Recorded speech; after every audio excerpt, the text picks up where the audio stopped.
कई बातें खेला हो गया, अकेला करने वाले लोग जो पार्टियां थी वो, और सबसे बड़ी चीजें मैजिक जो सभी महिलाओं के खाते में, मतलब 1.5 करोड़ महिलाओं के खाते में 10-10 हजार रुपया जो कुटीर उद्योग के लिए सरकार ने उनके अकाउंट में डाला करेंगे। आप और जातियों को इग्नोर करेंगे। क्या जरूरत थी मुकेश सहनी को इतना जल्दी डिप्टी सीएम अनाउंस करना? आपको जब आप मुख्यमंत्री चेहरा जब अनाउंस हो गए तो आपको डिप्टी सीएम 3 समाज से देना चाहिए था। तो ये चीजें इंडिया गठबंधन का गलती और इरोगेंसी ने आज ये प्रचंड बहुमत, अब हम कहें कि भाई ईवीएम वोट चोरी, ये सब, इसके ओर बिल्कुल नहीं मैं जाऊंगा। नमस्कार, आप देख रहे हैं बिहार उज्जवल न्यूज। मैं चेतन थिरानी। आइए देखते हैं आज की ताजा खबर। बिहार विधानसभा का रिजल्ट आ गया है। जिस तरह से रिजल्ट आया है, चौंकाने वाला रिजल्ट है। उम्मीद नहीं किया था लोग, क्या कहेंगे? देखिए, विपक्ष कुछ भी बोल रहा है उस पर मत जाइए। मैं इसलिए कह रहा हूं कि मैं भी 14-15 साल से राजनीति कर रहा हूं और लालू प्रसाद यादव जी का 2005 का वक्तव्य मुझे प्रेस जो वार्ता किया उन्होंने, उसमें उन्होंने कहा कि मेरे नाम का बटन ही नहीं दबा ईवीएम पे तो कैसे जिन खुलेगा। और रही बातें कि सत्ता पक्ष का, तो सत्ता पक्ष जो है जिसकी लाठी उसकी भैंस चलती रही है। और रही बातें इंडिया गठबंधन जो है, इतना इरोगेंस गठबंधन था कि किसी का कोई सुनने वाला नहीं था। 10 सीटों पे साझा आरजेडी और कांग्रेस के कैंडिडेट खड़े थे। आपको बता दूं कि लोगों में कोऑर्डिनेशन नहीं बन पा रहा था। आपको बता दूं कि 4 पार्टियों को अनदेखी करना, ये भी एक बहुत बड़ा फैक्टर है। और उनमें से 4 पार्टी कौन थे, मैं नाम लूं? भाई, तेजस्वी यादव को अगर समझना हो तो राजनीति से समझ ले। पहला जनसुराज, वो तो भाई आए ही थे कि लोगों को लग रहा था कि बीजेपी का वोट काटेगा, बीजेपी का वोट काटेगा, बीजेपी का वोट नहीं काटा। किसका वोट काटा? इंडिया गठबंधन का वोट काटा उन्होंने। आप देख लीजिए उठा करके। आपको बता दूं कि दूसरा आम आदमी पार्टी, जितना 0.30% काटे, चाहे जितना काटे, काटा ना वोट। और उसके बाद एक गठबंधन और बनी बिहार में, आजाद समाज पार्टी और असदुद्दीन ओवैसी की। उसकी भी वोट देखिए आप जाकर के, उनके भी कैंडिडेट कहीं पे 4,000, 5,000, कहीं पे 2,500 वोट लाए हैं। ये सब वोट फैक्टर है।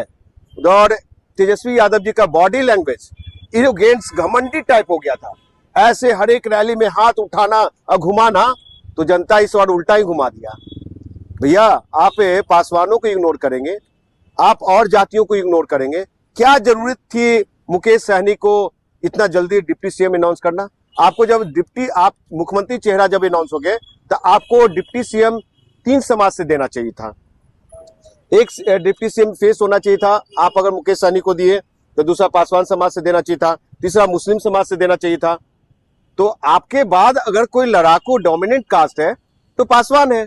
आपने उसको अनदेखी किया। देखिए, आरजेडी में सारिका पासवान को टिकट नहीं मिला, अनिल साधु जी को टिकट नहीं मिला। मैं इंडिया गठबंधन में था तो मुझे अनदेखी किया गया कांग्रेस पार्टी की तरफ से। तो साहब देख लीजिए, मैंने कहा था पवन खेरा जी को और भी कांग्रेस के शीर्ष नेताओं को, राष्ट्रीय प्रवक्ता रहा हूं मैं उस पार्टी में, और मैंने कहा मुखर होकर के, ये इनको भी कहा, कृष्णा लाबरू साहब को भी कहा कि साहब ऐसा है कि 19 सीट भी आप बचा लेंगे तो मुश्किल है, वो सौभाग्य होगा। नहीं बचा पाए। कितने पे? 3 या 6 पे है ना। तो ये हालात है साहब। तो ये चीजें इंडिया गठबंधन का गलती और इरोगेंसी ने आज ये प्रचंड बहुमत, अब हम कहें कि भाई ईवीएम वोट चोरी, ये सब, इसके ओर बिल्कुल नहीं मैं जाऊंगा। लोग जिनको जाना है, जिनको जिस पे फैक्ट्स बात करनी है करे, लेकिन अपनी गलती, बुरा जो देखन मैं चला, बुरा न दिखा कोई, जो दिल ढूंढा अपना, मुझसे बुरा न कोई। सबसे पहले अपने गिरबान में जाके देखिए कि हम क्या कर रहे हैं, किस तरह से राजनीति कर रहे हैं। आप अनदेखी करेंगे जमीनी नेता लोगों को। हम कांग्रेस में गए तो बहुत सारे पासवान संघर्ष साथियों को लेकर के गए, उन लोगों को भी टिकट नहीं दिया। तो आप किनको? मैं निर्दलीय में लगभग 40,000, 50,000 वोट लाता हूँ, 10 से 15,000 वोट लाता हूँ पार्लियामेंट में, और हम जैसे लोगों को नहीं देते साहब। तो खैर, अपने निहित स्वार्थ की बात छोड़िए। रही बातें खेला हो गया, अकेला करने वाले लोग जो पार्टियां थी वो, और सबसे बड़ी चीजें मैजिक जो सभी महिलाओं के खाते में, मतलब 1.5 करोड़ महिलाओं के खाते में 10-10 हजार रुपया जो कुटीर उद्योग के लिए सरकार ने उनके अकाउंट में डाला। और फिर मिड चुनाव में ये घोषणा किया इन लोगों ने कि आपको उद्योग धंधा लगाने के लिए 2 लाख रुपया और दूंगा। ये महिला आरजेडी के पुरुष वोटर वो जाकर के लालटेन पे वोट तो दबाया, लेकिन महिला आरजेडी वोटर जो थे वो जाके तीर पे और कमल पे दबाने का काम किया। प्रधानमंत्री यही तो कहे थे कि M22 समीकरण मतलब मुस्लिम और यादव नहीं, महिला और रोजगार होता है। बस वो ले गए, वो उस पर रिसर्च करा। आपको नहीं पता साहब, भारतीय जनता पार्टी का रिसर्च सेंटर नागपुर में है, ये उत्तर प्रदेश दीनदयाल उपाध्याय में है, झंडेवालन में, रात दिन इन लोग का रिसर्च चलता रहता है। और यहाँ क्या रिसर्च नहीं, सिर्फ गाली गलौज की पार्टी बन के रह गई। ऐसा क्या हुआ आरजेडी से कि यादव समाज भी मुंह मोड़ राजद पार्टी को? यादव समाज ने मुंह नहीं मोड़ा है, वहां निहित स्वार्थ, अभी मुझे क्या मिल रहा, तत्काल फायदा क्या है मुझे, बिहार की जनता को वो चाहिए। कब रोजगार मिलेगा उससे मतलब नहीं है। अभी अकाउंट में 10,000 रुपये आ गए ना, तो ये बिहार है भैया, हम ये चाहते और यही जानते हैं। और जिसको तत्काल फायदा मिल रहा है, जिसको तुरंत का रिलीफ मिल रहा है, वो उसके साथ चला जाता है। वही हुआ, महिला वोटर, आरजेडी का महिला वोटर ने वो वोट कर दिया बीजेपी और इसको जेडीयू को, एनडीए गठबंधन को। मुस्लिम महिलाएं भी, मुस्लिम वोटर महिलाएं ने भी एनडीए को वोट करा है। प्रशांत किशोर अपने करते हैं कि जदयू को 24 सीट से ज्यादा है तो वो राजनीति छोड़ दें। देखिए, प्रशांत किशोर जी बड़े चाणक्य रहे हैं, राजनीतिक विशेषज्ञ रहे हैं, और वो बहुत सारे प्रधानमंत्री को पैदा करा, बहुत प्रांतों में मुख्यमंत्री पैदा करा। फिर वो क्या कहते हैं कि मैं अगर सीट नहीं लाया तो राजनीति छोड़ दूंगा।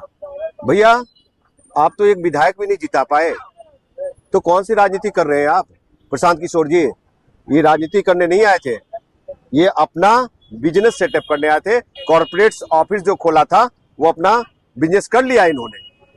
लोगों को लगता है कि क्या कहते हैं प्रशांत किशोर वो प्रशांत किशोर नहीं है, बिहार के बेटरमेंट के लिए नहीं, जरूर बात करा लेकिन उस पर खरा उतरने का काम नहीं किया, दलाली कर दिया। देखिए साहब, प्रशांत किशोर जी से पूछिएगा कि कितने विधानसभा पे वो कैंडिडेट लड़ाए और कितने विधानसभा के कैंडिडेट के प्रचार के लिए आज स्टार प्रचारक गए, रोड शो में गए। क्यों नहीं गए? जाना चाहिए था ना। आप न रोड शो में दिखे, न साहब सभा में दिखे, और उससे पहले सभा पे सभा। तो प्रशांत किशोर जी का पे हंसी आती है मुझे कि वो प्रशांत किशोर जी नहीं है, बिहार के बेटरमेंट के लिए नहीं चले, वो अपने बेटरमेंट के लिए चले। अपना जो कहते हैं ना, रात दिन के मैं सोया भी रहूंगा तो पैसा मेरा बनता रहता है, तो वो पैसा बना रहे हैं।